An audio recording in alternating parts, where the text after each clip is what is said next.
Now it's just you and me. In the past, she was publicly humiliated by her ex, who, with cruelty disguised as kindness, invited her to his own wedding to the woman he left her for. Now she returns, and not beside just any man. She walks in as the wife of the Mafia boss, the most powerful, feared, and dangerous man in the country. Welcome to my library. I'm Lena, and our story is just beginning. Chapter 1. The Entrance That Froze the Church. Walk in with me.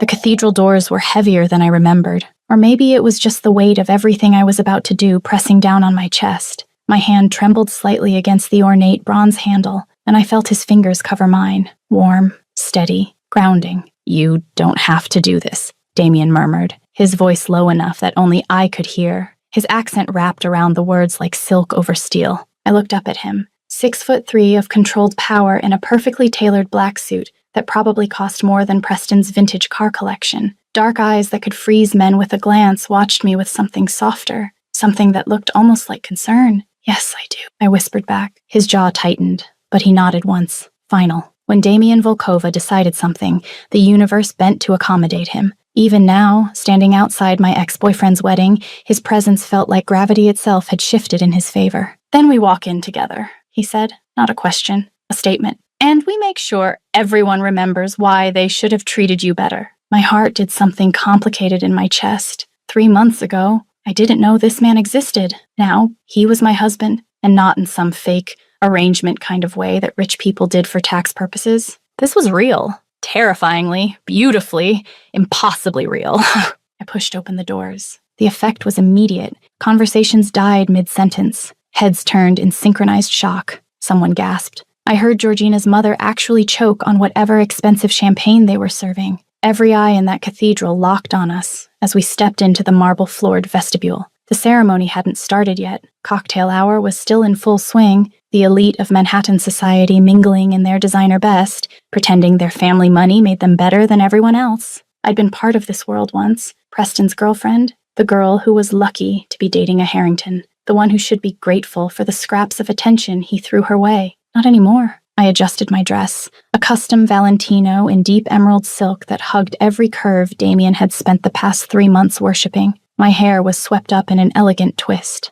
Diamonds that once belonged to Russian royalty glittered at my throat and ears. Damien had insisted. "If we're doing this," he'd said that morning, fastening the necklace with surprising gentleness for a man rumored to have built an empire on blood and fear, "we do it right. I want them to see exactly what they lost when they underestimated you." The whispers started immediately. "Is that— It can't be— Oh my God, that's Sienna! Who is that with her?" "That's Damien Volkova." The last name was said with the kind of reverence usually reserved for royalty, or the kind of fear reserved for apex predators. Damien's hand found the small of my back, possessive, but not controlling. His touch said everything words couldn't. "I'm here. You're mine. Anyone who wants to hurt you goes through me first." We moved through the crowd like Moses parting the Red Sea. People actually stepped back, some out of respect, most out of pure survival instinct. I spotted them across the room. Preston, looking uncomfortable in a tuxedo that fit him perfectly, but somehow still seemed wrong. And Georgina, my former roommate from Columbia,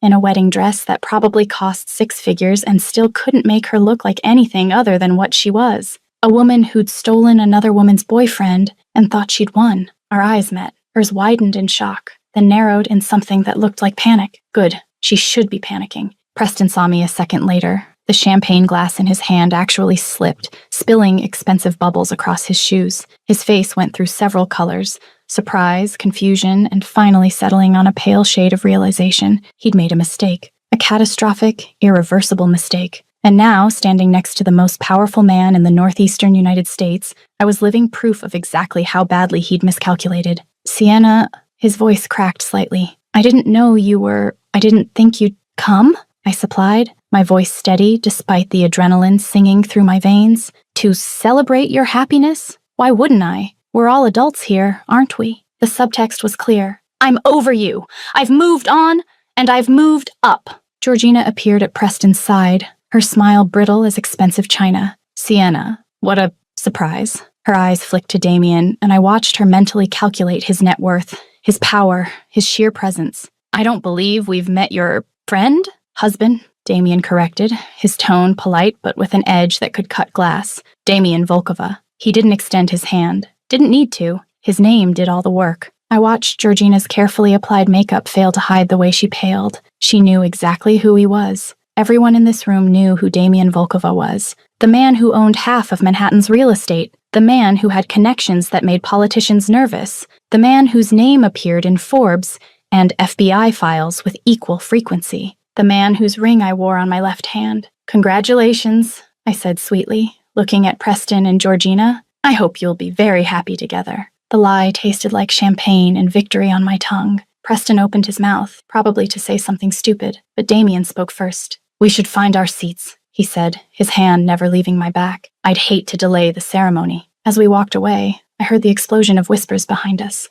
My name, Damien's name, speculation and shock, and the delicious sound of my past being rewritten in real time. You're smiling, Damien observed quietly as we took our seats in the third row, close enough to be seen, far enough to maintain dignity. Am I?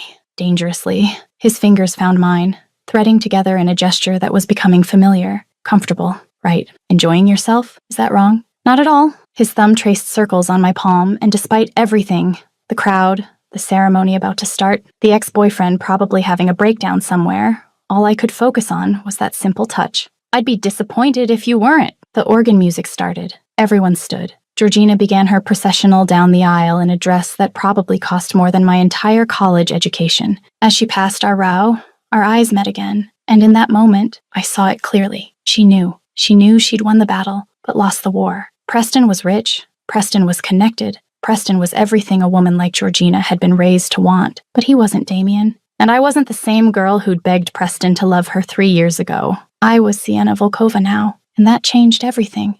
Chapter 2. The Fall. I've got you.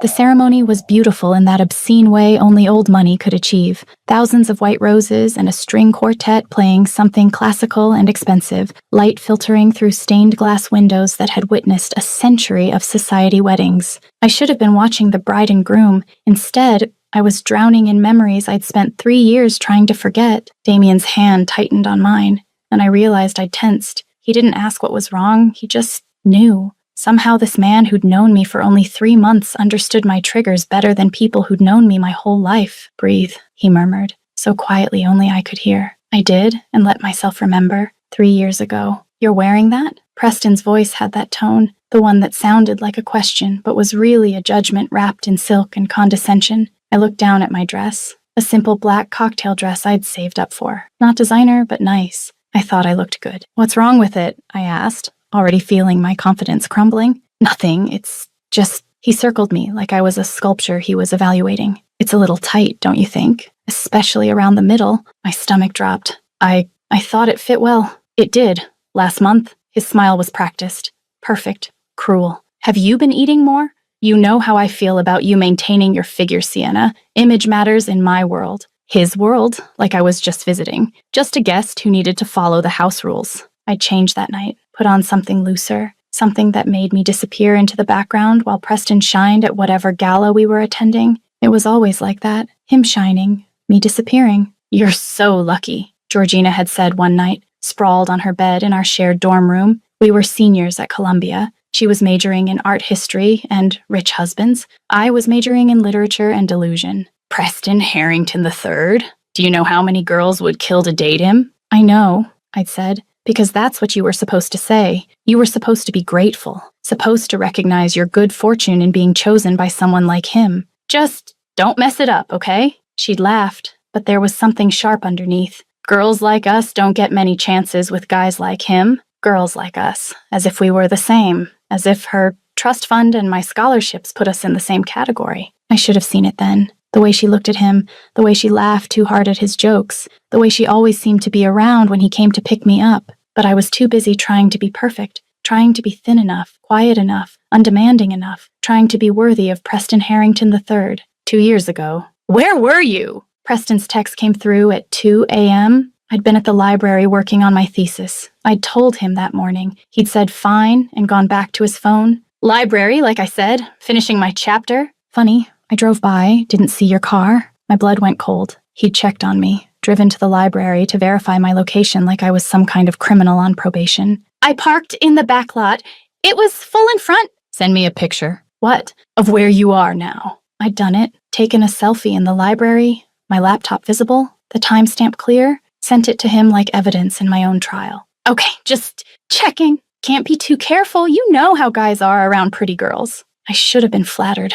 That's what I told myself. He cared. He was protective. It was romantic. It was a cage. 18 months ago. The party was at the Harrington estate, Preston's father's birthday. Everyone who was anyone in Manhattan society was there. I'd worn the dress Preston approved, done my makeup exactly how he liked, stayed by his side like a well-trained accessory. Sienna's thinking about graduate school, Preston announced to a group of his father's business associates, his tone amused, indulgent. Wants to get her Ph.D. in literature. Can you imagine? The men laughed, like my dreams were a punchline. What would you do with that, sweetheart? One of them asked. Teach? I want to write, I said quietly. Maybe teach, yes, but mostly write. Write what? Romance novels? More laughter. Preston's loudest of all. Academic work, I said, my cheeks burning. Literary criticism, maybe? She's adorable. Preston cut me off, squeezing my waist in what would look affectionate to anyone watching, but felt like a warning. Always has these big dreams.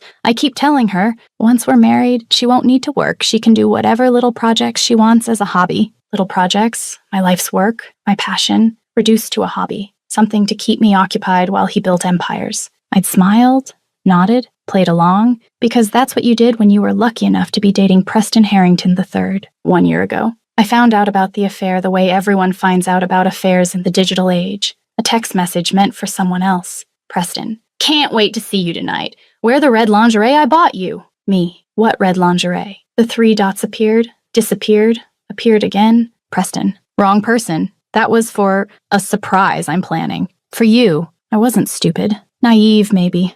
Desperate to believe in love, definitely, but not stupid. I checked his phone that night while he showered. Found months of messages, photos, hotel reservations, and the name that appeared most frequently, Georgina. My roommate, my friend, the girl who'd cried on my shoulder about her own breakups, who'd helped me pick out outfits for dates, who'd told me how lucky I was. She'd been sleeping with my boyfriend for 6 months, 10 months ago. I confronted them at a charity gala, maybe not my smartest move, but I was done with private humiliations. I know, I'd said simply, walking up to where Preston and Georgina stood by the bar, close. Too close. I know everything. Preston's face had gone through a fascinating series of emotions, surprise, annoyance, and finally something that looked almost like relief. Sienna, he'd started, but I held up my hand. Don't. Just don't. I looked at Georgina. You knew. From the beginning, you knew how I felt about him. Oh, sweetie. Her voice dripped with false sympathy. Did you really think someone like Preston would end up with someone like you? Long term? The words hit like a physical blow. You were a phase, she continued, and I could see people starting to notice our conversation, starting to listen. He wanted to rebel a bit, date the scholarship girl, feel like a good person for slumming it, but we all knew, everyone knew, he'd end up with someone from his own world eventually. Georgina, Preston tried to intervene, but she was on a roll. You were never going to be Mrs. Harrington. You don't have the right family, the right connections, the right anything, really. She smiled, and it was the cruelest thing I'd ever seen. You were practice. I'm the real thing. The room had gone quiet. Everyone was watching now, watching me fall apart in public, watching the scholarship girl get put in her place. Preston didn't defend me, didn't say a word. He just stood there looking uncomfortable, like I was making a scene, like I was the problem. She's right, he finally said, his voice carrying in the awful silence. I'm sorry, Sienna, but us, it was never going to be forever. I thought you understood that. I'd left, run, really, out of the gala into the street, my vision blurred with tears and humiliation. Some friends had followed, offered comfort, but more didn't. More chose Preston and Georgina and their world over me, chose the side that wouldn't rock the boat or threaten their own social standing. Within a week half, my friend group had ghosted me. Invitations dried up. People I'd known for years suddenly didn't return my calls. I'd been erased from their world as efficiently as you'd delete a file. Present. Sienna. Damien's voice pulled me back to the present, to the cathedral, to the ceremony happening in front of us. I'm here, I whispered. I know. His thumb traced my knuckles. But you were somewhere else. Somewhere that hurt. The priest was asking if anyone objected to the union, the traditional moment of drama that never actually happened in real life. Damien leaned close, his breath warm against my ear. Say the word. We can leave. You don't owe them your presence. But I did. Not for them. For me. Because sitting here in this cathedral, wearing diamonds and Valentino and the wedding ring of the most powerful man in the state, I was proof. Proof that Georgina had been wrong, that I wasn't just practice, that I wasn't forgettable, or disposable, or less than. I was Sienna Volkova, and I'd risen from the ashes of that humiliation like a phoenix wrapped in silk and danger. I'm staying, I said quietly. Damien studied my face for a long moment, then nodded. Then we stay together. Together? Such a simple word, but coming from him it meant everything. Because Damien hadn't just married me, he'd chosen me, seen me, valued me. Everything Preston had pretended to do, Damien actually did. The ceremony continued, vows were exchanged, rings were placed. The priest pronounced them husband and wife, and as Preston kissed Georgina, as the crowd applauded, as everyone celebrated the union of two people who deserved each other in the worst possible way, I felt something unexpected. Peace. I didn't want him back, didn't want revenge, didn't even want an apology. I just wanted him to see, to really see, what he'd thrown away. And judging by the way his eyes kept drifting to where Damien's hand rested possessively on my thigh, the way his smile looked forced, the way Georgina kept glancing over with barely concealed envy, mission accomplished. Chapter 3. The Man Beside Me. Stay behind me.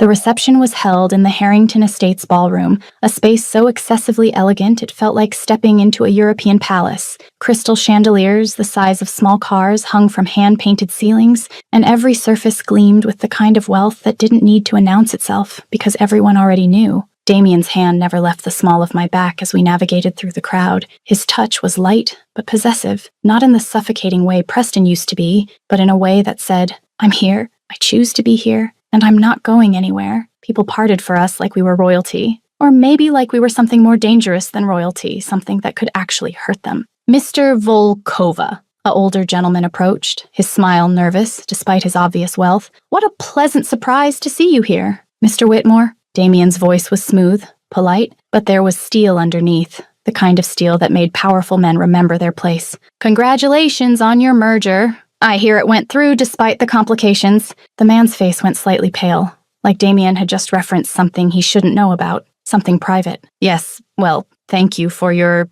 discretion in that matter. Of course. Damien's smile didn't reach his eyes. I'm always discreet with my associates. Associates, the word hung in the air like a threat wrapped in velvet. Mr. Whitmore excused himself quickly, practically fleeing across the ballroom. You enjoy that, I murmured, fighting a smile. Making them nervous. I enjoy keeping them honest, he corrected, his thumb tracing circles on my hip in a way that made concentrating difficult. There's a difference. A waiter passed with champagne. Damien took 2 glasses with the kind of easy grace that came from a lifetime of moving through spaces like this. Except, unlike everyone else here who'd been born into this world, Damien had built his empire from nothing, clawed his way up from the streets of Moscow to the penthouses of Manhattan, and he'd done it by being smarter, more ruthless, and infinitely more dangerous than anyone who'd tried to stop him. Tell me what you're thinking, he said quietly, handing me a glass. Our fingers brushed, and even that simple touch sent electricity up my arm. I'm thinking about how different this is,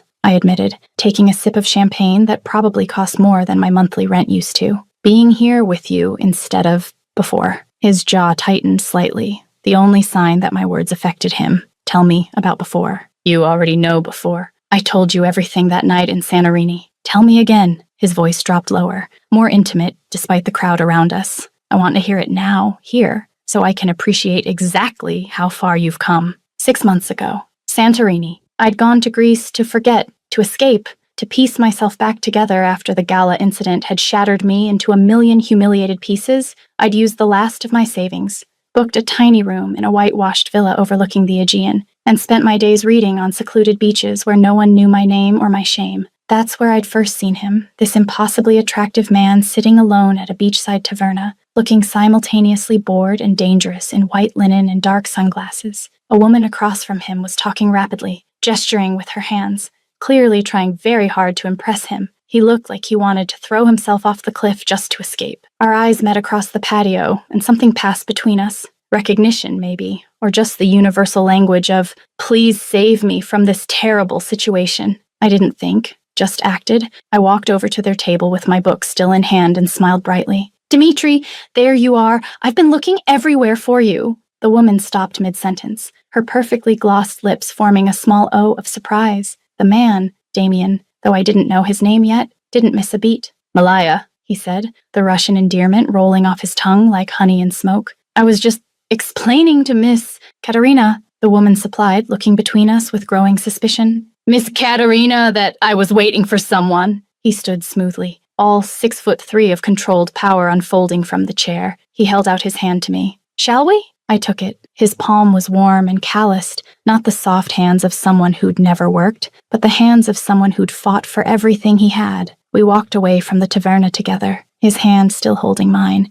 and I could feel Katerina's furious stare burning into my back. Thank you, he said once we were out of earshot. His accent was subtle, but definitely there. Russian or Ukrainian, maybe. That woman has been following me since Athens. Happy to help, I said, suddenly very aware that I was holding hands with a complete stranger who looked like he could break me in half without breaking a sweat. I'm Sienna. Damien, he didn't let go of my hand. And now that you've saved me from a terrible lunch date, the least I can do is buy you dinner. I should have said no. Should have been smart and safe and walked away, but something in his dark eyes made me want to be reckless. Dinner sounds good. That dinner turned into drinks, which turned into walking along the beach as the sun set over the caldera, which turned into talking until 3 a.m. about everything and nothing. I told him about my life, about Preston, about the humiliation, about feeling like I'd been erased from my own existence. He listened with an intensity that made me feel seen for the first time in years. He's a fool, Damien had said finally. We were sitting on the sand by then, the waves lapping at our feet, the moon bright overhead. Anyone who made you feel less than extraordinary is a fool. You don't know me, I'd protested weakly. I could be terrible. You saved me from a bad date using nothing but confidence and a paperback novel. His smile was devastating in the moonlight. You're many things, Sienna, but terrible isn't one of them. We spent the next 2 weeks together. Every day was an adventure. He took me to private beaches accessible only by boat, to restaurants that didn't have signs, because if you needed a sign, you didn't belong there, to ancient ruins where we were the only people for miles, and every night we talked, sharing secrets and dreams and fears like we'd known each other for years instead of days. What do you do? I'd asked one night. We were in his villa, which was significantly nicer than my budget accommodation, drinking wine on his terrace. For work, I mean. I acquire things, he'd said carefully. Businesses, properties, sometimes opportunities. That's vague. It's meant to be. His eyes held mine. I operate in spaces that aren't always strictly legal, Sienna. I'm not a good man by most definitions. Are you a dangerous man? Very. He didn't flinch from the truth. I've done things that would horrify you. I've hurt people who threatened what's mine. I've built an empire on fear and money and carefully calculated risks. I should have run, should have been terrified. Instead, I leaned closer. And yet you've been nothing but kind to me. Because you're different. His hand came up to cup my face, his thumb brushing my cheekbone with surprising gentleness. Because when I look at you, I don't see an opportunity or a risk. I see someone real. Someone who yelled at bad dates and reads books on the beach and doesn't care that I could buy this entire island if I wanted to. Could you buy the island? Probably, he smiled. Would you like me to? God, no, I laughed. I like that it doesn't belong to anyone. That's why I like you. He'd pulled me closer, his forehead resting against mine. You don't want me to own things for you? You just want me to be present with you. On our last night in Santorini, we'd stayed up watching the sunrise from his terrace, wrapped in blankets and each other, and he'd ask the question that changed everything. Come back to New York with me. Damien, I know it's fast. I know it's insane, but I can't. He'd stopped, searching for words. I can't let you go back to that life where people made you feel small. Stay with me. Let me show you what it's like to be with someone who sees your value. As what? Your girlfriend? As my wife. He'd said it so simply, like he was suggesting dinner instead of marriage. Marry me, Sienna. Not because I want to own you or control you, but because in 2 weeks, you've become the most important person in my world, and I don't want to spend another day without you. That's insane. Completely, he'd agreed. But I've built everything I have by taking calculated risks, and you, Malaya, are the best risk I've ever considered taking. I'd said yes, not because I was running from Preston, not because I wanted Damien's money or power, but because for the first time in my life, someone was offering me a partnership instead of a cage, freedom instead of control, choice instead of obligation. We'd gotten married 3 days later in a small chapel overlooking the sea, just us and 2 witnesses pulled from a nearby cafe. And when he'd slipped the ring on my finger, a vintage Russian diamond that had belonged to his grandmother, I'd felt something shift inside me, like I was finally becoming the person I was always meant to be. Present. You're smiling again, Damien observed, pulling me back to the reception, to the ballroom full of people who were trying very hard not to stare at us. I was remembering Santorini, I said softly, remembering how you proposed in terrible Greek while slightly drunk on wine. My Greek was perfect, he protested, but his eyes were warm with the memory. You're the one who laughed so hard, you nearly fell off the terrace. Because you called me your beautiful potato instead of beautiful love. A minor linguistic error. You literally asked me to marry your potato. His laugh was low and genuine, the kind of laugh he only ever gave me. And I watched several women across the room actually turn to stare, because Damien Volkova laughing was apparently an event worth witnessing. Sienna. The voice made my entire body tense. Preston stood a few feet away, Georgina conspicuously absent. His bow tie was slightly crooked, and there was a sheen of sweat on his forehead despite the air conditioning. Can we talk? Privately? Damien's hand tightened infinitesimally on my waist, not controlling, but present, letting me know he was there if I needed him. Anything you need to say to my wife, you can say in front of me. Damien's voice was pleasant, polite even, but there was an undercurrent that made Preston take an involuntary step back. I just wanted to... Preston's eyes flicked between us, landing on where Damien's hand rested on my hip, on the wedding ring that caught the light, on the way I leaned slightly into Damien's solid presence. I wanted to apologize for how things ended between us.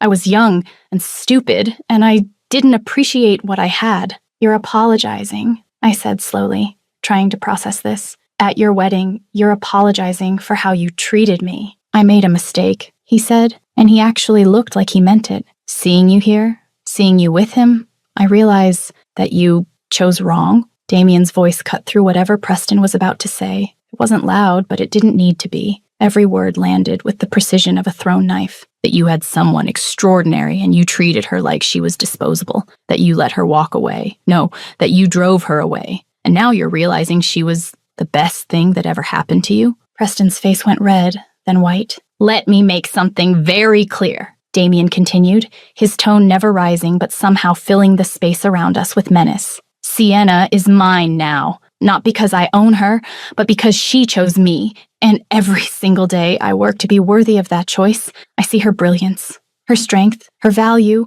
and I make sure she knows it, something you were apparently incapable of doing. I never meant to... You meant every word, I said quietly, finding my voice. Every criticism, every comparison, every time you made me feel like I wasn't enough, you meant it. You wanted me small and grateful and easy to control. That's not... It is. I met his eyes steadily. And the truth is, Preston, I should thank you. He blinked, clearly not expecting that. Because if you hadn't been exactly who you were, if you hadn't shown me what I didn't want in a partner, I might never have recognized what I did want when I found it. I gestured slightly to Damien. So thank you for being such a spectacular failure as a boyfriend that you made it impossible for me to settle for anything less than extraordinary ever again. Preston opened his mouth, closed it, opened it again like a fish gasping for air. Congratulations on your marriage, Damien said smoothly, his hand moving from my waist to thread his fingers through mine. I hope you and your bride find whatever happiness you deserve.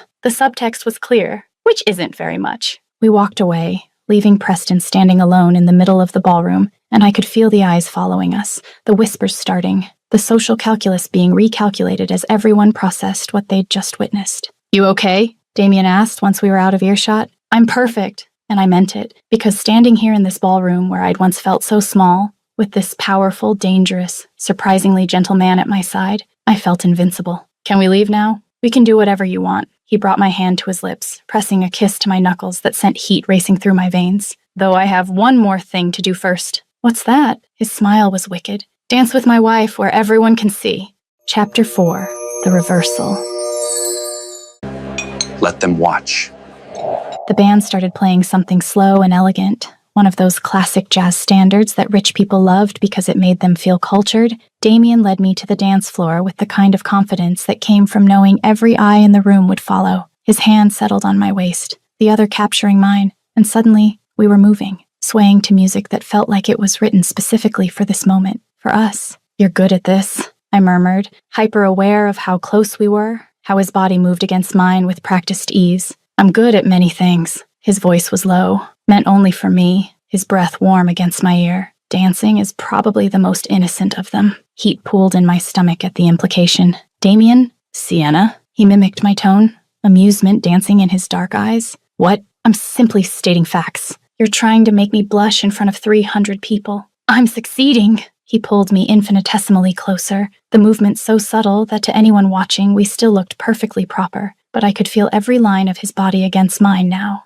solid and warm and entirely too distracting. You're beautiful when you blush. You're impossible. You've mentioned that before. His thumb traced small circles on my lower back, the touch burning through the silk of my dress. Usually, right before you kiss me. He wasn't wrong, and we both knew it. There was something about his particular brand of arrogance that should have been infuriating, but instead made me want to pull him down and kiss him senseless in front of everyone here. The song shifted, transitioning into something slightly more upbeat, and I became aware of the other couples joining us on the dance floor, including Preston and Georgina, who positioned themselves close enough to make conversation inevitable. Sienna? Georgina's voice was sugar-sweet and equally toxic. That dress is stunning, Valentino? Yes. I kept my tone neutral, polite, giving her nothing to work with. I almost wore something similar. She gestured to her wedding gown, which probably cost enough to fund a small country. But I decided to go more traditional. You know how important appearances are at these events. The implication was clear. I wasn't traditional enough, wasn't appropriate for this world,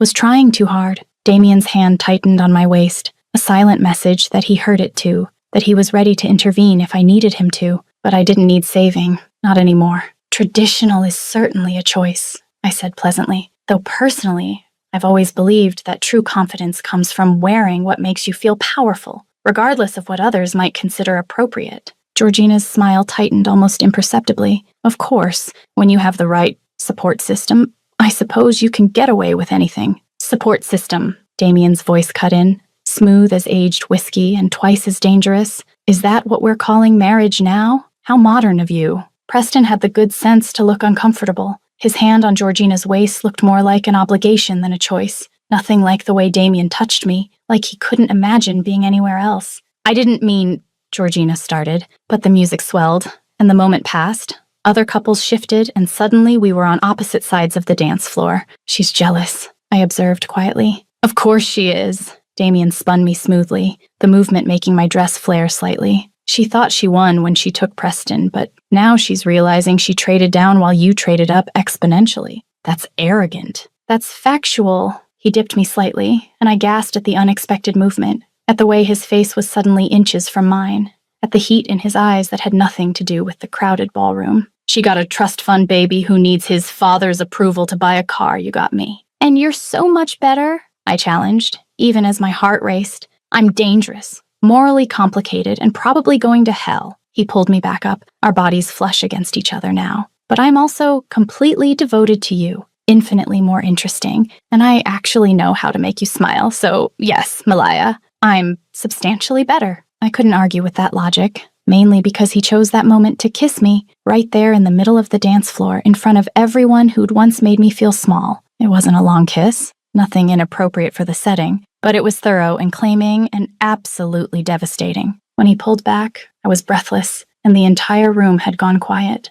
Was that necessary? I whispered. Completely. He smiled against my temple. I wanted to make sure everyone here knows exactly who you belong to. I don't belong to anyone. You're right. His arms tightened around me. Let me rephrase. I wanted everyone to know exactly who chose you, who values you, who would burn this entire ballroom down if anyone tried to hurt you again. The intensity in his voice sent shivers down my spine. This was the real Damien, the dangerous one, the one who'd built an empire on calculated violence and strategic fear, and he was looking at me like I was the only thing in the world worth protecting. The song ended, applause rippled through the crowd, and we separated reluctantly. Damien kept my hand in his as we moved toward the edge of the dance floor, toward the bar where servers were distributing more champagne. That's when it happened. Georgina appeared beside us with a champagne flute in hand. Her smile was bright and fake as she moved closer, ostensibly to congratulate someone passing by, but her trajectory was directly toward me. "Oh!" she exclaimed, and suddenly champagne was everywhere. The entire glass had somehow accidentally dumped directly onto my dress,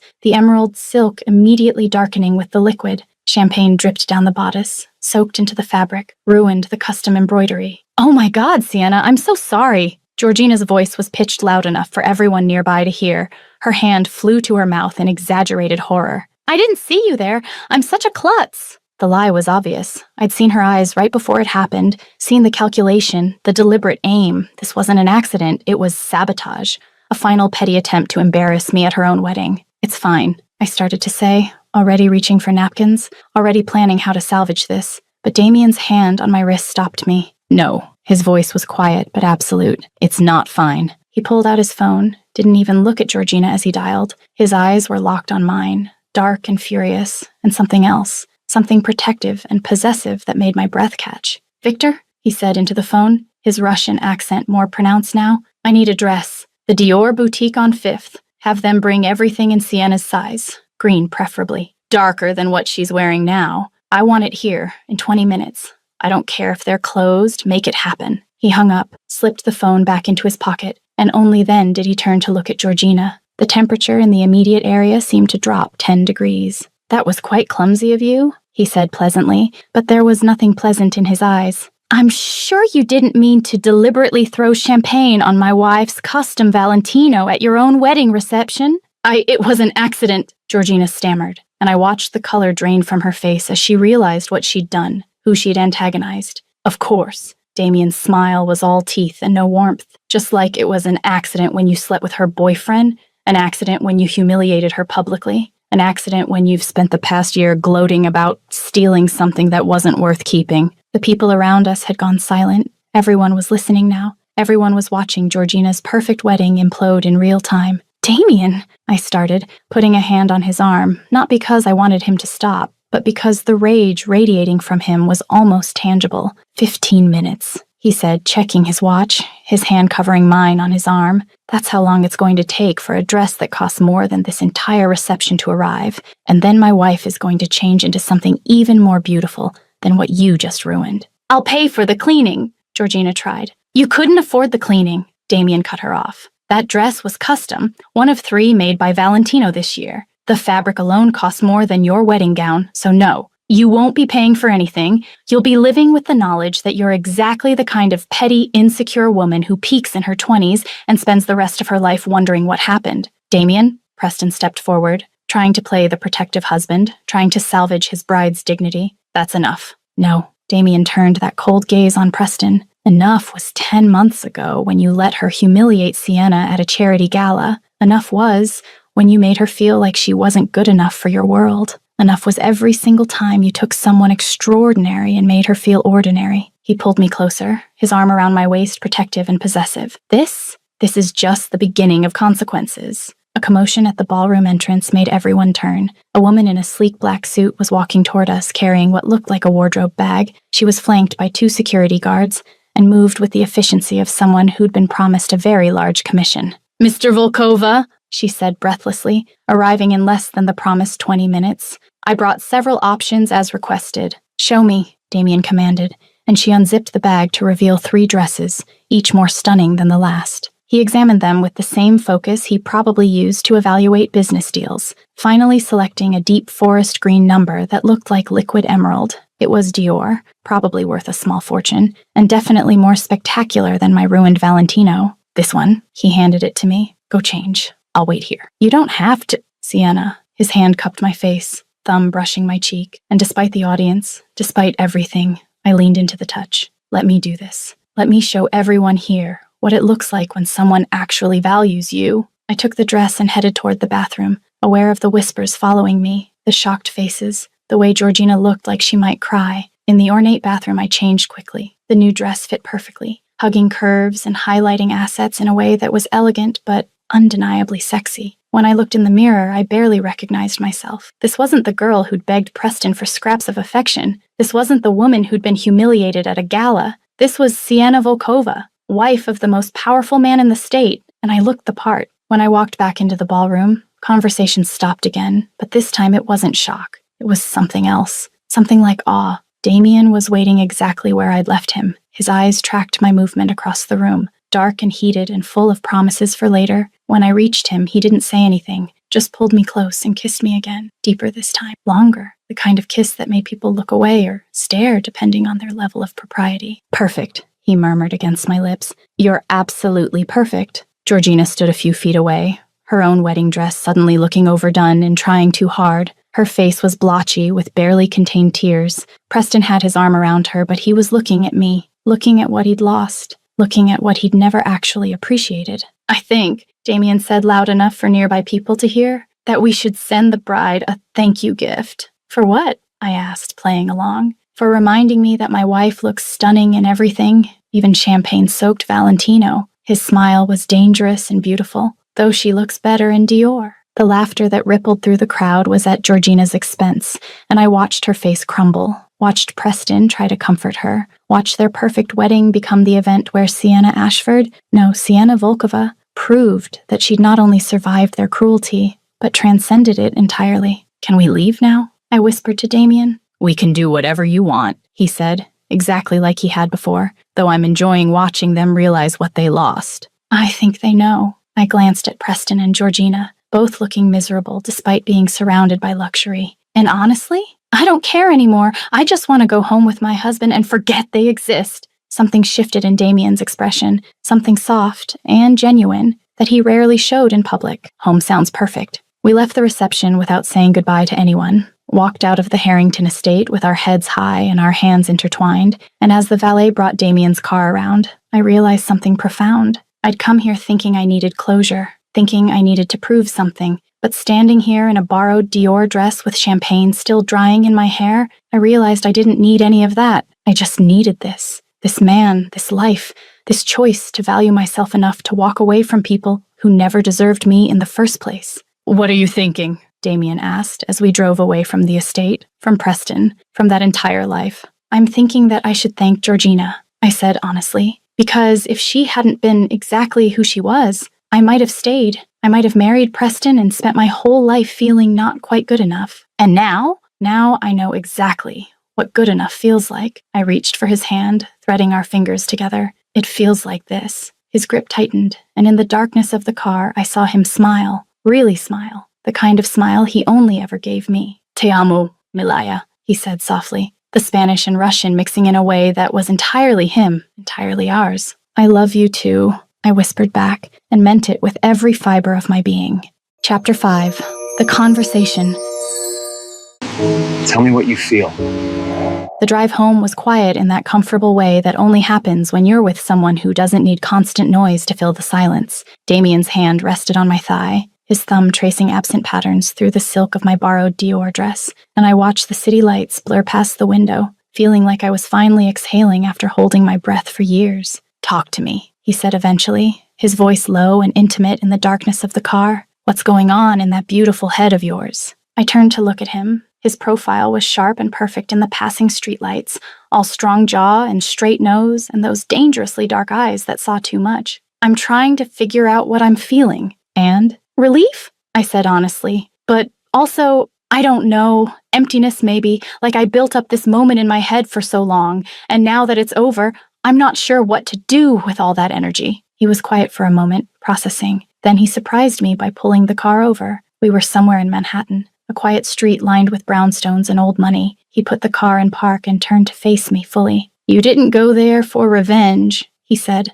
and it wasn't a question. No, I admitted. I thought I did. I thought I wanted to rub my new life in their faces, make them see what they lost, but when I was actually there, standing in that cathedral, all I felt was free. Free from what? From caring what they thought. I reached for his hand, needing the contact, needing the grounding presence of him. From feeling like I needed their validation or approval or even their regret. I just needed to see them and realize that I'd moved past them completely. His fingers threaded through mine, strong and warm and steady. You never needed to prove anything to them. You know that, right? Logically, yes, I smiled ruefully. Emotionally, that's harder to accept. Sienna, he pulled my hand to his lips, pressed a kiss to my knuckles that sent heat racing up my arm. You are extraordinary. You always were. Preston was too blind and stupid to see it. Georgina was too insecure to acknowledge it, but it was always there. You barely know me, I protested, even though my heart was doing acrobatics in my chest.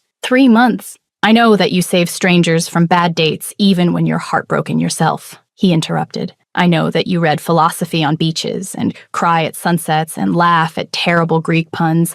I know that you're brilliant and kind and stronger than you give yourself credit for. Damien, I know that when I'm with you, I feel like less of a monster. His voice dropped lower, more vulnerable. Like maybe all the terrible things I've done, all the lines I've crossed, maybe they were worth it because they led me to you. My breath caught. This was the Damien that nobody else got to see. The one underneath the dangerous reputation and the ruthless business practices, the man who was capable of devastating gentleness. You're not a monster, I said firmly. I've killed people, Malaya, he said it matter-of-factly, like he was commenting on the weather. I've destroyed lives, ruined businesses, made decisions that kept me up at night with guilt. I'm not a good man. You're a complicated man, I corrected. There's a difference. Is there? Yes. I shifted closer, my hand coming up to cup his face, feeling the slight stubble on his jaw, the warmth of his skin. Good and bad are too simple for what you are. You're protective and dangerous, generous and ruthless, capable of incredible violence and incredible tenderness. His hand covered mine on his face, pressing it closer. You see me clearer than anyone ever has. You let me, I pointed out. You don't hide from me. I can't, he admitted. I tried. That first week in Santorini, I tried to keep my distance, maintain the walls I've built around myself. But you walked right through them like they were made of paper. Good. I leaned in, my lips brushing his. I like you without the walls. He kissed me then, and it was different from the kisses at the reception. Those had been about possession and claiming, about showing everyone who I belonged with. This was about connection, about two people who'd found each other against all odds and decided to build something real from the wreckage of their pasts. His hand slid into my hair, the other pulling me closer despite the awkward angle in the car. I climbed over the center console without breaking the kiss, straddling his lap in a way that made my borrowed dress ride up dangerously high. Sienna, he groaned against my mouth, his hands gripping my hips. We're on a public street. Then drive us home, I murmured, kissing along his jaw, down his neck, tasting the salt and expensive cologne and something uniquely him. Christo, he breathed, his accent thicker now. You're going to kill me. What a way to go.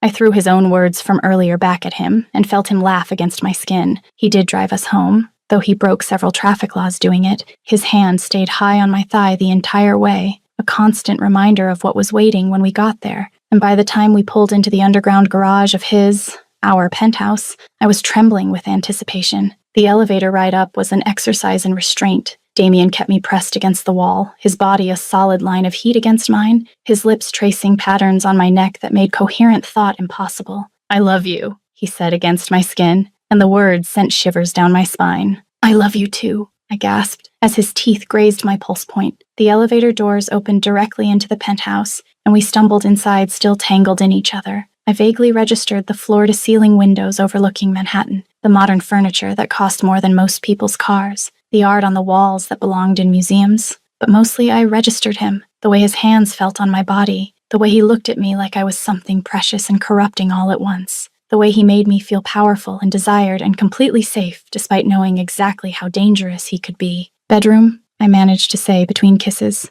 Damien, bedroom. Impatient, he teased, but he was already moving us in that direction, walking backwards while I clung to him, trusting him not to let me fall. You started this in the car, I reminded him, my hands working the buttons of his shirt, desperate to feel skin. You climbed into my lap in a dress that's basically sin wrapped in silk, he countered, his hands finding the zipper of said dress. You started this the moment you walked out of that bathroom looking like every fantasy I've ever had. The dress pooled at my feet, and I stood there in just my underwear and heels, watching his eyes go dark with want, with need, with something that looked almost like reverence. Beautiful, he breathed, his hands skimming up my sides. You're so beautiful, it hurts to look at you. Then stop looking, I challenged, reaching for his belt. And start touching. He did, and the world narrowed to just sensation, just feeling, just the two of us tangled together in expensive sheets while the city sparkled below, oblivious to the way we were rewriting each other's stories, healing old wounds with new touches,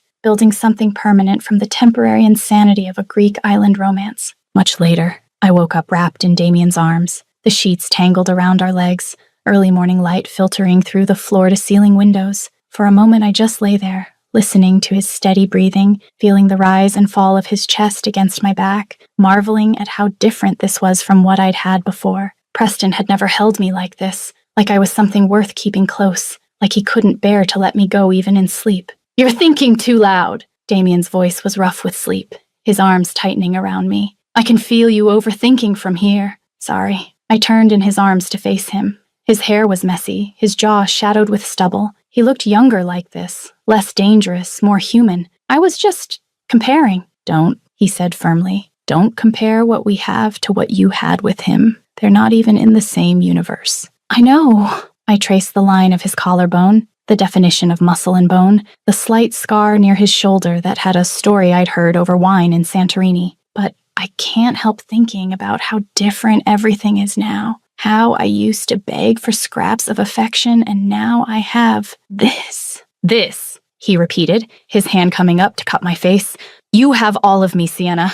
Every dark corner, every complicated piece, every part of myself I thought I'd buried too deep to ever share with someone. I don't deserve you," I whispered. "You deserve everything," he corrected, "and I'm going to spend the rest of my life making sure you know it." My phone buzzed from somewhere on the floor, probably still in my purse from last night. I ignored it, but it kept buzzing, insistent, annoying. "Answer it," Damien said. "It might be important." I reluctantly disentangled myself from him and found my phone. There were 17 missed messages, 12 from numbers I didn't recognize, 5 from people I used to know. I opened the first one from an old Columbia friend, Melissa, who'd ghosted me after the gala incident. "Melissa, Sienna, I saw what happened at the wedding. I'm so sorry for how I treated you. Can we talk?" Then another from Ashley, who'd been part of our friend group. "Ashley, you looked amazing last night. I can't believe I listened to Georgina's version of events. Coffee sometime?" I showed the messages to Damien, who read them with a slight smile. "They want back in," he observed. "Now that they see you've landed on your feet. Now that they see I'm married to you," I corrected. "They don't actually care about me. They care about access to your world." "Smart woman." He pulled me back into bed, tucking me against his side. "What are you going to do?" "Nothing," I said firmly. "I don't need friends who only value me based on who I'm with. I need people who see me for me." "And do you have those people?" I thought about it, about the small circle I'd built in the past few months, about Victor who'd brought the dress last night and winked at me when he left, about Natasha who ran Damien's household and treated me like a daughter, about the life I was building that was mine, not borrowed from someone else's approval. "I'm getting there," I said. "It's a work in progress." My phone buzzed again, this time with a number I definitely didn't recognize. I almost ignored it, but curiosity got the better of me. Unknown. "Hi, Sienna. This is Georgina. I know you probably don't want to hear from me, but I wanted to apologize for last night. The champagne was an accident, I swear. Also, I was wondering if you might introduce me to some of your husband's associates. Preston's business is struggling, and I thought." I didn't finish reading it, just showed it to Damien, who laughed, actually laughed, the sound rich and genuine. "The audacity," he said, shaking his head. "She humiliates you publicly and then asks for business favors?" "She's desperate," I said, and I felt nothing but pity. "Preston's family money isn't what it used to be. I heard his father made some bad investments." "He did." Damien's smile turned sharp. "Specifically, he invested heavily in properties I acquired last month. I may have deliberately inflated the value, let him overextend himself, then pulled support at exactly the right moment to maximize damage." I sat up, looking at him with new understanding. "You did that on purpose?" "I did." He didn't look even slightly apologetic. "I told you there would be consequences for hurting you. I don't make threats I'm not willing to follow through on." "Damien, relax, Malaya." He pulled me back down. "I didn't do anything illegal. I just strategically withdrew support from businesses associated with the Harrington family. It's not my fault they're too leveraged to survive without it. And Preston's company will likely file for bankruptcy by the end of the quarter," he said it matter-of-factly, "along with 3 of his father's holding companies and the trust fund that was supposed to secure Georgina's future." I should have been horrified, should have felt guilty, but instead I felt nothing. These were consequences of their own choices, their own cruelty. Damien had just accelerated the timeline. "You're ruthless," I said. "I'm protective," he corrected. "There's a difference." My phone buzzed again. Another message from a different unknown number. "Unknown. Mr. Volkova, this is Ashley Chen from Columbia. I hope it's okay that I got your number from a mutual friend. I wanted to apologize for my treatment of Sienna and was wondering if we might discuss some business opportunities. I recently started a marketing firm," and Damien took my phone, read the message, and his smile was all teeth. "They're circling like sharks now." "What are you going to do?" "Nothing," He handed the phone back. I don't do business with people who treated my wife poorly. It's bad for my reputation. Your reputation as a ruthless mafia boss? My reputation as someone who values loyalty above all else. He pulled me on top of him, his hands settling on my waist. These people showed their true colors when they abandoned you. They don't get second chances just because circumstances changed. I kissed him, slow and deep, feeling that familiar heat build between us. Have I mentioned that I love you? Not in the last hour. His hands slid up my back. I was starting to get concerned. I love you, I said between kisses. I love your ruthlessness and your protectiveness, and the way you destroy my enemies while making me breakfast. I'm very multi-talented, he agreed, rolling us so he was above me, braced on his forearms, looking down with those dark eyes that saw everything. And I love you. I love your strength and your kindness, and the way you see the best in people even when they don't deserve it. Not everyone, I reminded him. I saw through Preston eventually. Eventually is the key word there. He kissed my neck, my collarbone, the hollow of my throat. You gave him far more chances than he deserved. I won't make that mistake again, I promised, my hands sliding into his hair. From now on, I only keep people who value me from the start, starting with me. Starting and ending with you. I pulled him down for another kiss. You're kind of all I need. We spent the rest of the morning in bed, ignoring the increasingly desperate messages from people who wanted access to our world, who wanted to rewrite their own histories of abandonment now that it was convenient for them. And I realized something profound as I lay there in Damien's arms, watching the city wake up through the windows. I didn't need their apologies or their renewed friendship or their validation. I didn't need Preston to regret losing me or Georgina to acknowledge her cruelty. I just needed this peace, this love, this life I'd built with a man who saw my value from the first moment and never once made me question it. The rest was just noise, and I was finally ready to stop listening. Chapter 6, The Last Stand. Don't touch her again. The charity gala was Damien's idea, a strategic move to solidify certain business relationships and remind Manhattan's elite exactly who controlled what in this city.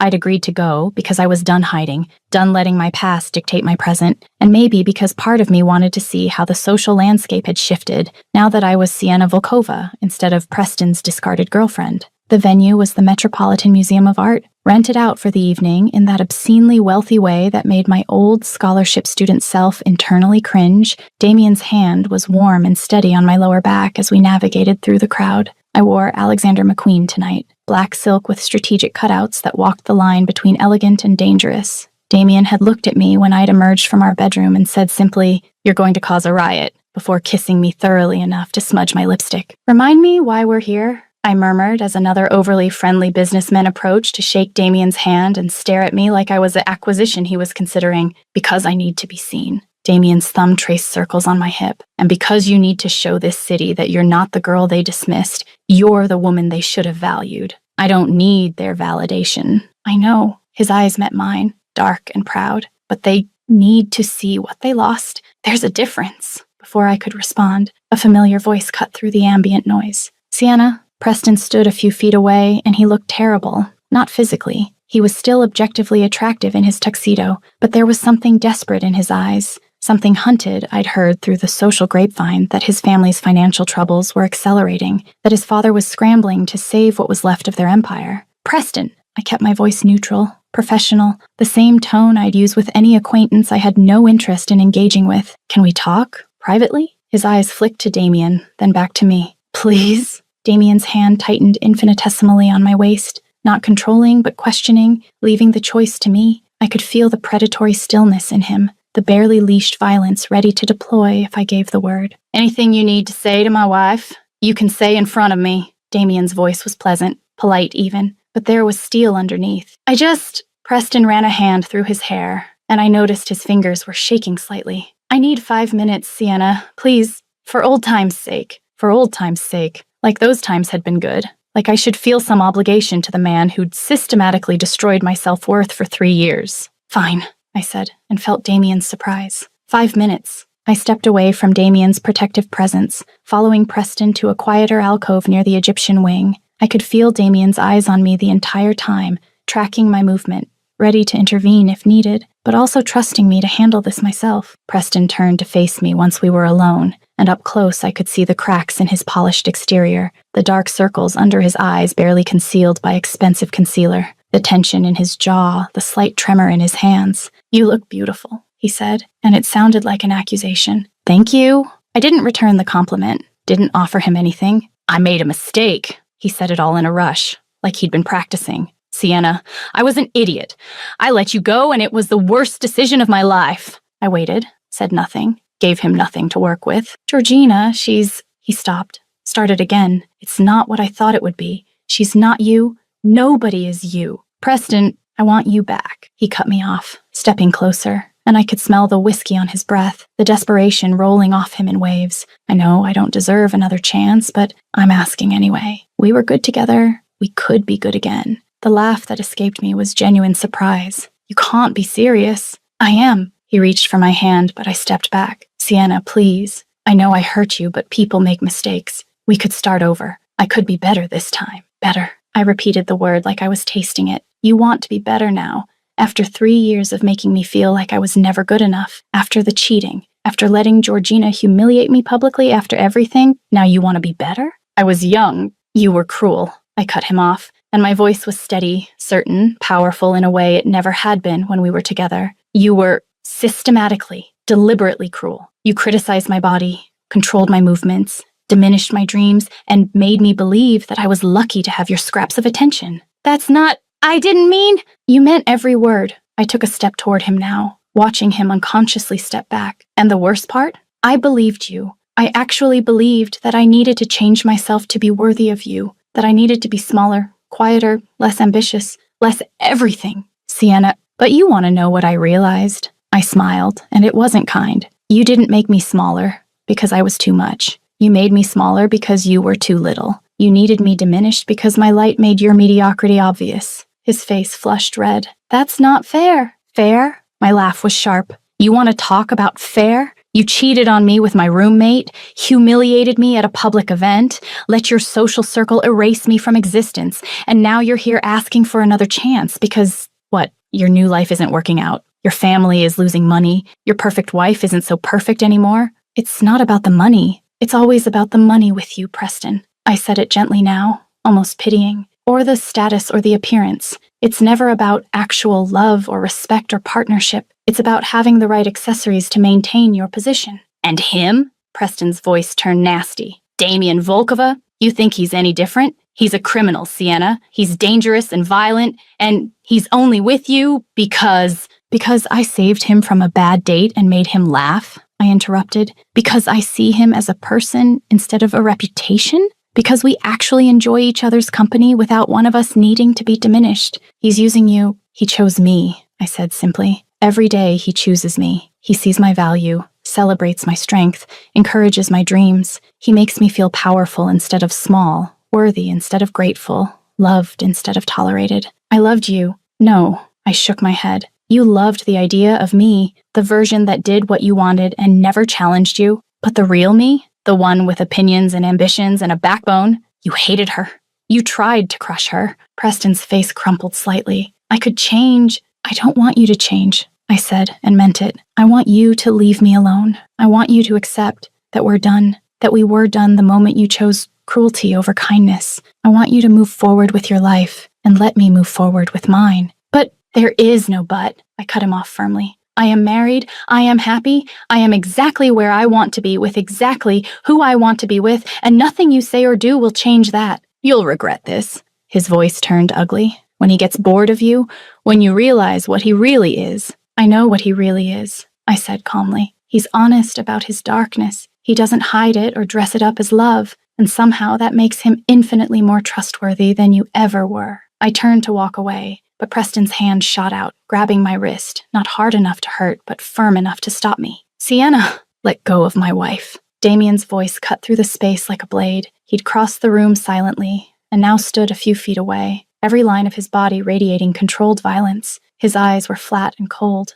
in a way I'd never seen directed at me. This was the Mafia boss, the dangerous man who'd built an empire on fear. Preston dropped my wrist like it burned. "We were just talking—" "You were touching her without permission." Damien stepped closer, and Preston automatically backed up. "That's a mistake." "Damien, I put my hand on his arm, feeling the tension vibrating through him. It's fine. I handled it. I know you did. His eyes never left Preston, but his hand came up to cover mine on his arm. I watched you destroy him verbally. It was beautiful. But now he's touched you, and that requires a different response. I didn't mean, Preston stammered. You never mean anything, Damien said conversationally. You didn't mean to destroy Sienna's self-worth. Didn't mean to cheat. Didn't mean to humiliate her. You're a walking collection of things you didn't mean, but absolutely intended. Who the hell do you think you are? I'm the man who's going to ensure you never speak to my wife again. Damien's smile was all teeth. I'm the man who's already destroyed your family's financial future, who owns the mortgage on your father's estate, who controls the board seats your father thought were secure. Preston went pale. You, what? Chapter 7, The Revelation. Remove your hand. Did you think the financial troubles were coincidental? Damien's laugh was cold. I've been systematically dismantling everything the Harrington family built, and I'm just getting started. That's illegal. Prove it, Damien challenged. Every move I've made has been completely legal, just strategically devastating. I'm very good at finding the pressure points, and your family has so many. Damien, I said quietly, not because I disagreed, but because I could see Preston was on the verge of either crying or throwing a punch, both of which would be embarrassing for everyone. You're right, Malaya. Damien's tone softened infinitesimally when addressing me. He's not worth the effort of continued destruction. He's already destroyed himself. He turned his back on Preston dismissively, his arm sliding around my waist as we walked away. I could hear Preston's ragged breathing behind us, could imagine the tears of frustration and humiliation. I should have felt guilty, should have felt something other than relief, but I didn't. This was closure, real closure, the kind where you walk away knowing you made the right choice. We'd barely made it back to the main gallery when Ashley and Melissa materialized from the crowd, both looking stunning in designer gowns that probably cost more than my college tuition. Their smiles were bright and predatory. Sienna! Ashley air-kissed near my cheek. You look amazing. We were just talking about you. Were you? I kept my tone neutral. We feel terrible about losing touch, Melissa chimed in, but her eyes were on Damien, assessing, calculating. We should get lunch, catch up properly. I'm quite busy, I said politely, but thank you for the offer. Oh, I'm sure you could make time. Ashley stepped closer to Damien, her hand landing on his arm in a gesture that was supposed to look casual, but was clearly calculated. Maybe we could all get together? I'd love to hear about your business, Mr. Volkova. I find powerful men so fascinating. Damien looked down at her hand on his arm, like it was a particularly offensive insect. His expression was neutral, but I could see the disgust in his eyes, the cold dismissal that made Ashley's smile falter slightly. Remove your hand, he said quietly. I'm sorry. Ashley's laugh was nervous now. Your hand, Damien repeated, his accent thicker now, more pronounced. Remove it before I have someone remove it for you. Ashley snatched her hand back, her face flushing red. Melissa took an unconscious step backward. I don't know what social circles you operated in before, Damien continued, his arm tightening around my waist possessively. But in my world, touching someone's husband without permission is considered a grave insult. I didn't mean, Ashley started. You meant exactly what you did, Damien cut her off. You saw my wife, saw her value, saw what you missed when you abandoned her, and decided to try and claim some of that for yourselves by proximity. That's not, it is precisely that. His eyes were cold. You ignored Sienna when she needed friends, chose social convenience over loyalty, and now you want back in because she's married to me. Melissa found her voice. We made mistakes. You made choices, I said, finally speaking up. You chose to believe Georgina's version of events without asking for mine, chose to ghost me rather than risk your social standing, chose comfort over friendship. We were wrong, Ashley tried. You were, I agreed. But that doesn't obligate me to give you another chance. We could be valuable to you. Melissa's mask slipped slightly, revealing the calculation underneath. We know everyone. We could introduce you around, help you navigate. Navigate what exactly? Damien's laugh was devoid of humor. My wife doesn't need your help. She doesn't need your connections or your social maneuvering. She has me. She has my world. She has everything she could possibly need. His hand slid from my waist to my hip, pulling me closer against him in a gesture that was blatantly possessive. The message was clear. She's mine. She's valued, and you have nothing to offer. Besides, Damien continued, his eyes never leaving the two women who were now looking progressively more uncomfortable. I don't do business with disloyal people. If you abandoned her once, you'd do it again the moment it became convenient, and I don't tolerate disloyalty in any form. We weren't disloyal to you, Ashley tried. You were disloyal to the woman I love! Damien's voice dropped lower, more dangerous, which makes it personal, and I take personal matters very seriously. The threat was implicit but unmistakable. These women had hurt what was his, and there would be consequences. I think we should go. Melissa grabbed Ashley's arm, both of them backing away. Excellent idea, Damien said pleasantly. And ladies, if I see either of you approach my wife again, at any event, for any reason, I will ensure that every door in this city closes to you. Every social connection you have will mysteriously evaporate.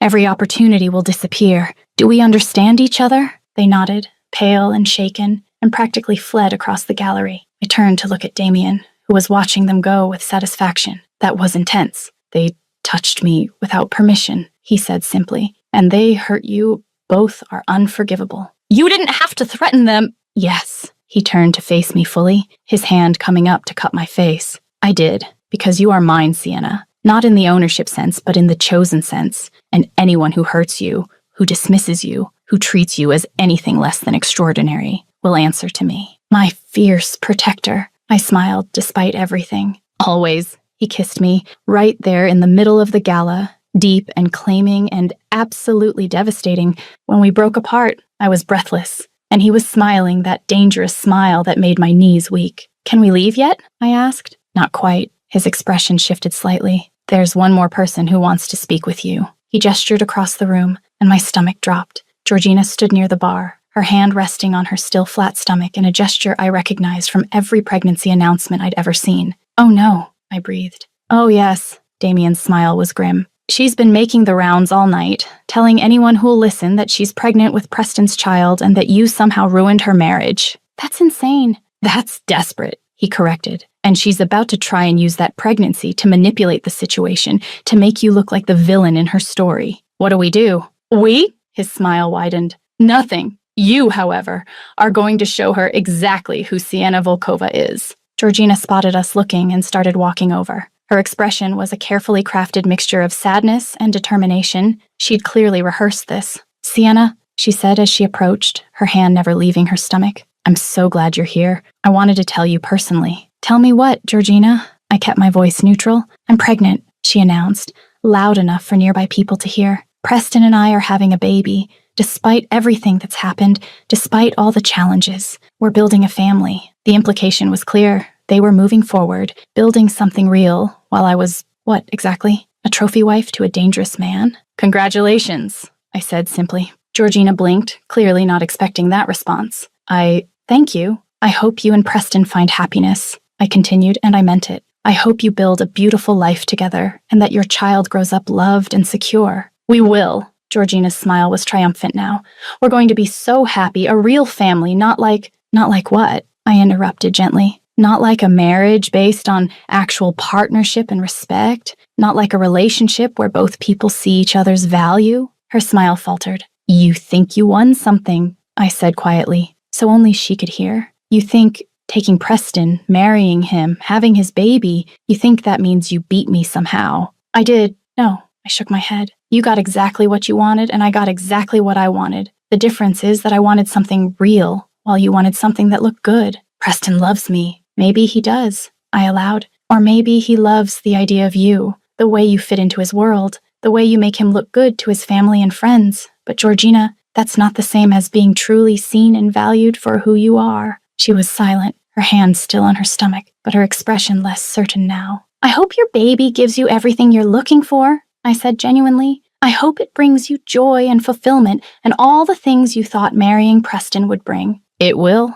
but her voice was small now. Then we both got what we wanted, I smiled. And there's no reason for any more drama or manipulation or attempts to make each other feel bad about our choices. I started to walk away, but Georgina's voice stopped me. Are you really happy with him? She asked, and for the first time she sounded genuinely curious rather than calculated. With Damien? I turned back, looked across the room to where Damien stood watching us, ready to intervene if needed, but trusting me to handle this. His eyes met mine across the distance, and I felt that familiar warmth, that certainty. I'm happier than I ever knew I could be, I said honestly. He sees me, all of me, and loves what he sees. He makes me feel powerful and valued and absolutely certain that I'm exactly where I'm supposed to be. Georgina's eyes filled with tears, and I realized with sudden clarity that she wasn't happy. The pregnancy, the marriage, the perfect life she'd stolen, none of it was giving her what she thought it would. "I'm sorry," she said quietly, "for everything. You deserved better than how we treated you." "Yes," I agreed simply. "I did, and now I have it." I walked away then, back to Damien, who pulled me immediately into his arms. "That was gracious," he observed. "That was honest," I corrected. "She's miserable, Preston's miserable, and no amount of revenge or cruelty on my part will change that. They made their choices, and now they're living with them. And you're living with yours." Damien's hand found my face, tilting it up toward him. "Best choice I ever made," I whispered. He kissed me, and I felt the last pieces of my old life fall away. I wasn't Preston's ex-girlfriend anymore, wasn't the girl who'd been humiliated and dismissed. I was Sienna Volkova, and that was more than enough. "Now, can we leave?" I asked against his lips. "Now," he agreed, taking my hand. "We can definitely leave." As we walked out of the gala, past the whispers and the stares and the people who were still trying to figure out what had just happened, I felt nothing but peace. The past was over, the drama was done, and all that was left was the future I was building with a man who saw my worth from the very beginning. Chapter 8. Forever starts now. Forever starts now. The penthouse was silent when we arrived, just the soft hum of the city below and the sound of our breathing as Damien locked the door behind us. I kicked off my heels immediately, the expensive McQueen pooling slightly at my feet, now that I wasn't elevated, and turned to find him watching me with an expression that made my breath catch. "What?" I asked softly. "You." He crossed the distance between us in 2 strides, his hands framing my face. "You were magnificent tonight. The way you handled Preston, the way you dismissed those women, the grace you showed Georgina even when she didn't deserve it." "I just told the truth," I shrugged, but my heart was racing at the intensity in his eyes. "You showed them who you really are," he corrected, his thumb brushing my cheekbone. "Strong, compassionate, completely unshakable. You didn't need me to fight your battles. You fought them yourself, and won decisively." "I did need you, though," I admitted, my hands coming up to rest on his chest, feeling his heartbeat under my palms. Not to fight for me, but to be there, to remind me that I have somewhere to come home to when the fighting is done. His expression softened into something tender and fierce all at once. "Always, Malaya, you will always have me to come home to." He kissed me then, slow and deep and thorough, his hands sliding from my face down my neck, across my shoulders, finding the zipper of my dress, and lowering it with deliberate care. The fabric whispered to the floor, and I stood there, in just my underwear, watching his eyes darken as they traced every curve. "Beautiful," he breathed. "You're so beautiful it makes my chest hurt." "Then stop looking," I challenged, reaching for his bow tie, untying it with fingers that trembled slightly, "and start touching." He did, and the world narrowed to just sensation, just the slide of skin against skin, just the heat building between us as we moved toward the bedroom, shedding clothes and inhibitions in equal measure. The sex was different this time, not the frantic passion of our first nights together or the claiming intensity of recent weeks. This was something deeper, more profound. We moved together like we'd been doing this for years instead of months, anticipating each other's needs, reading each other's bodies like favorite books. "I love you," I gasped as he moved inside me. His forehead pressed against mine, our breathing synchronized. "Yada be'al yubliu," he responded in Russian, the words rough and reverent, more than I thought I was capable of loving anything. After, we lay tangled together in the massive bed, the city lights painting patterns across our skin through the floor-to-ceiling windows. His fingers traced lazy patterns on my back, and I felt more at peace than I'd ever been. "Marry me again," he said suddenly. I propped myself up on my elbow to look at him. "We're already married." "Properly this time," he smiled. "With your family there, with friends who actually care about you, with all the traditions and ceremony. I want to give you the wedding you deserve, not a rushed chapel in Santorini." "I loved our Santorini wedding," I protested. "So did I." His hand came up to cup my face. "But I want the world to see me choose you. I want everyone who ever made you feel small to watch me promise you forever in front of hundreds of witnesses." My eyes stung with unexpected tears. "You really want that?" "I want everything with you," he said simply. "The big wedding, the quiet mornings, the fights and the makeups, the mundane and the extraordinary. I want a life, Sienna, a real life, not just an empire." "What are you saying?" "I'm saying that before you, I was just existing. accumulating wealth and power because I didn't know what else to do with myself. He pulled me closer. But with you, I want to build something that matters. I want kids who grow up knowing they're loved unconditionally. I want lazy Sundays and family dinners and all the things I never thought I'd want. Kids, my voice came out slightly strangled. Eventually, he smiled at my expression. When you're ready, no pressure, I'm in no rush. I just want you to know that this isn't temporary for me. This is forever. I kissed him, pouring everything I felt into it. All the love and gratitude and overwhelming certainty that I'd found exactly where I belonged. I want that too, I whispered against his lips. All of it. The wedding, the kids, the life. I want forever with you. Yeah? His smile was brilliant. Yeah, I confirmed, though I have conditions. Of course you do, he laughed. Tell me. I want to finish my PhD, I said firmly. I want my own career, my own identity beyond being your wife. Done. I'll fund whatever program you want. I'll apply for scholarships like everyone else, I countered. I don't need your money for that. Stubborn woman. You love it. I really do, he admitted. What else? I want us to be partners, I said seriously. Real partners, where we make decisions together, where my opinion matters as much as yours. It already does, he said. But yes, partners, equals, whatever you want to call it. And I want you to try, I touched his face gently, to be less ruthless, to find ways to build your empire that don't involve destroying other people. He was quiet for a long moment. I can't promise to be a different person. I'm not asking you to be different, I clarified. I'm asking you to try, to consider that maybe there are other ways, that power doesn't always have to come from fear. For you, he said finally. I'll try. I can't promise I'll always succeed. There are things in my world that require a certain level of ruthlessness, but I'll try to find the line between necessary and excessive. That's all I'm asking. I kissed him softly. Just try. We talked for hours after that, about the future we wanted to build, about the wedding we'd plan, about the life we'd create together. And somewhere around dawn, I realized something profound. I'd spent 3 years with Preston feeling like I was auditioning for a role I'd never quite land, like I was one mistake away from being replaced. But with Damien, I felt chosen. Not because I was perfect, but because he saw all my imperfections and loved me anyway. What are you thinking? Damien asked, his fingers still tracing patterns on my skin. I'm thinking that I never knew love could feel like this, I admitted. Safe and exciting at the same time. Peaceful, but never boring. That's because you'd never actually been in love before, he said with typical Damien arrogance. You were in love with the idea of Preston, with what being with him represented, but you were never in love with who he actually was. And you, I challenged, have you been in love before?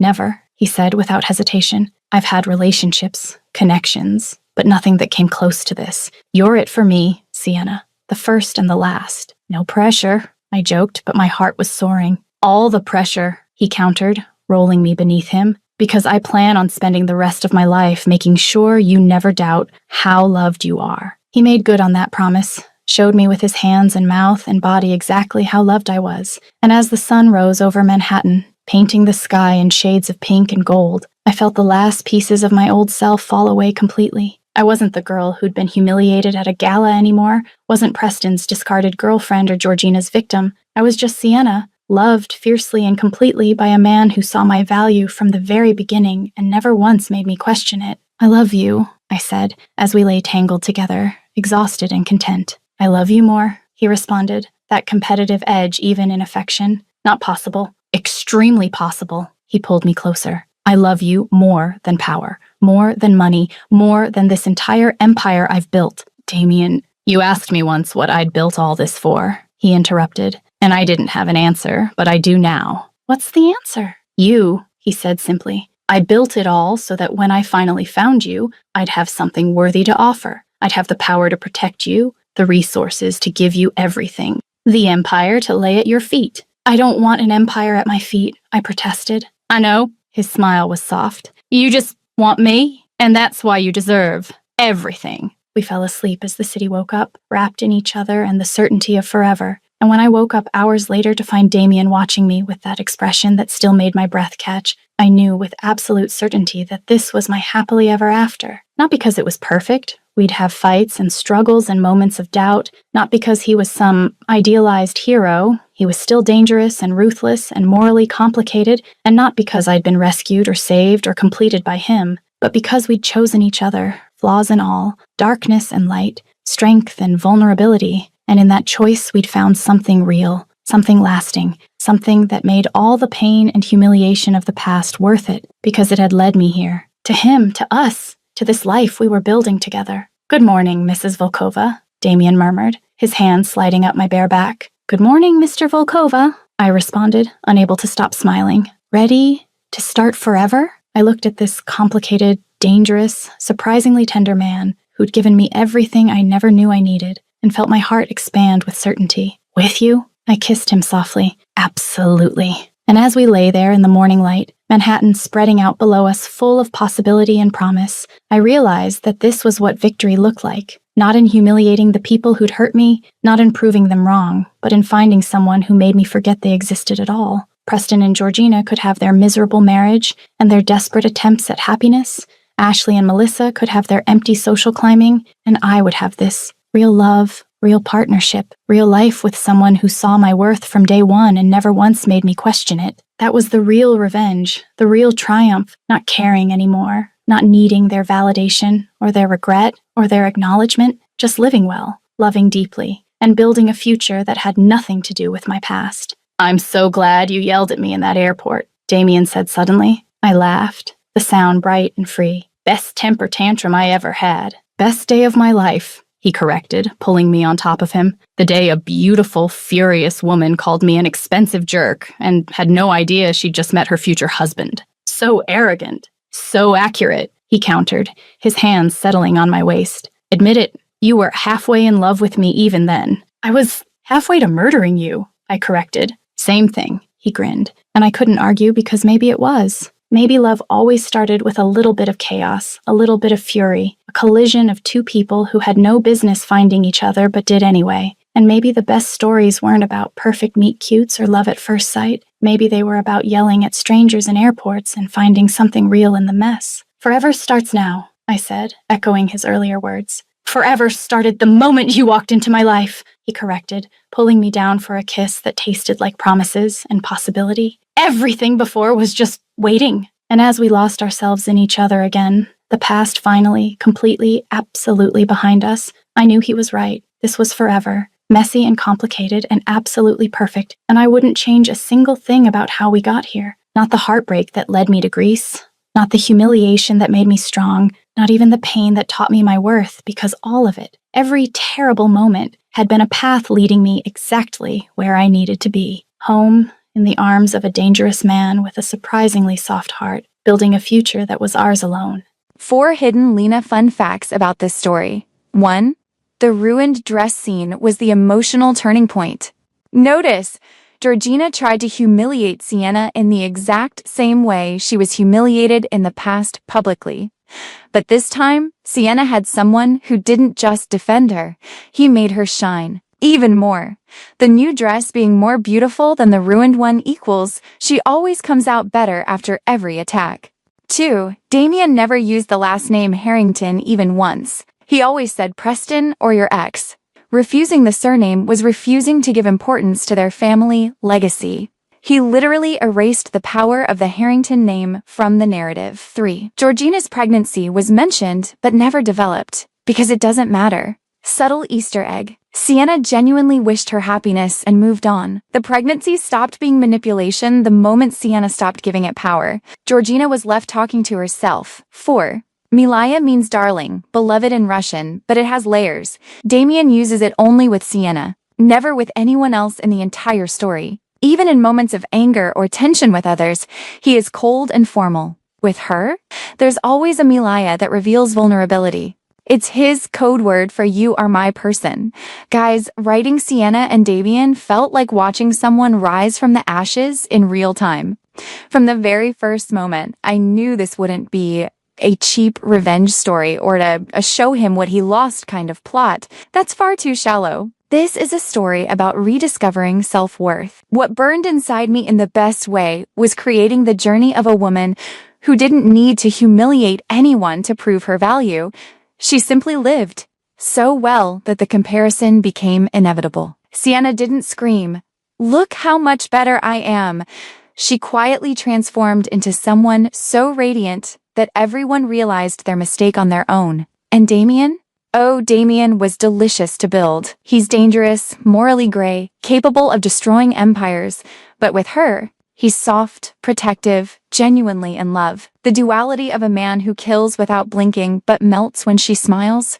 Chef's kiss. He didn't save her. He saw her, and that made all the difference. This story is for every woman who has ever felt not enough. Spoiler, you were always enough. You were just with the wrong people. Lena, in love with happy endings that are earned, not just luck. Until the next story, darling.